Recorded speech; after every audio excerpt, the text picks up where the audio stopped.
पहला कह रहा है कि कोशिका की खोज किसने की, तो कोशिका की खोज जो है रॉबर्ट हुक ने की। ऑप्शन ए हमारा सही हो जाएगा। क्वेश्चन नंबर 2 कह रहा है जीवों की संरचनात्मक व क्रियात्मक इकाई क्या है, तो जीवों की संरचनात्मक व क्रियात्मक इकाई है कोशिका। आंसर नंबर बी सही हो जाएगा। क्वेश्चन नंबर 3 कह रहा है पादप कोशिका में कौन सा अंगक पाया जाता है, तो पादप कोशिका में अंगक हमारा क्लोरोप्लास्ट पाया जाता है, तो इसका ऑप्शन नंबर बी सही हो जाएगा। अगला क्वेश्चन कह रहा है कोशिका का नियंत्रण केंद्र किसे कहा जाता है, तो कोशिका का नियंत्रण केंद्र केंद्रक को कहा जाता है। अगला क्वेश्चन कह रहा है डीएनए कहाँ पाया जाता है, तो डीएनए पाया जाता है केंद्रक में। अगला क्वेश्चन कह रहा है पौधों में प्रकाश संश्लेषण कहाँ होता है, तो पौधों में प्रकाश संश्लेषण होता है क्लोरोप्लास्ट में, तो आंसर नंबर हमारा बी सही हो जाएगा। कोशिका का पावर हाउस किसे कहा जाता है, तो कोशिका का पावर हाउस हम माइटोकॉन्ड्रिया को कहते हैं। अगला क्वेश्चन है कोशिका झिल्ली किस प्रकार की होती है, तो कोशिका झिल्ली अर्धपारगम्य की होती है, तो ऑप्शन नंबर बी सही हो जाएगा।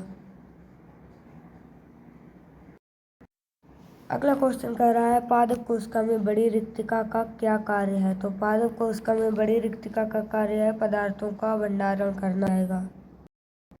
अगला क्वेश्चन कह रहा है कोशिका द्रव्य को अंग्रेजी में क्या कहते हैं, तो कोशिका द्रव्य को अंग्रेजी में कहते हैं cytoplasm. Answer option number A सही हो जाएगा। 11वां क्वेश्चन कह रहा है सबसे छोटी कोशिका कौन सी होती है, तो सबसे छोटी कोशिका होती है माइकोप्लाज्मा। ऑप्शन नंबर बी हमारा यह भी सही हो जाएगा।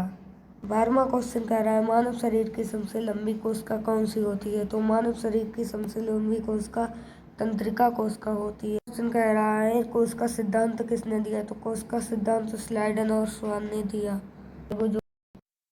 अगला क्वेश्चन कह रहा है पादप कोशिका की बाहरी कठोर परत क्या कहलाती है, पादप कोशिका की बाहरी कठोर परत। ऑप्शन नंबर बी सही हो जाएगा।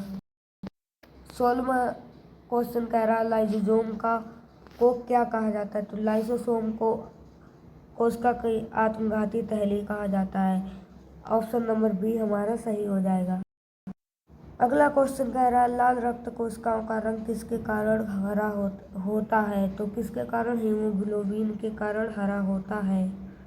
ऑप्शन नंबर बी हमारा सही हो जाएगा। कोशिका में ऊर्जा का उत्पादन किस प्रक्रिया से होता है, तो कोशिका में ऊर्जा का उत्पादन श्वसन की प्रक्रिया से होता है। ऑप्शन नंबर बी हमारा सही हो जाएगा। 19वां क्वेश्चन कह रहा है केंद्रक के अंदर धागे जैसी संरचनाएं पाई जाती हैं, वे किसकी संरचनाएं होती है या वे क्या कहलाती हैं, तो यह संरचनाएं गुणसूत्र की होती हैं। ऑप्शन नंबर ए हमारा सही हो जाएगा।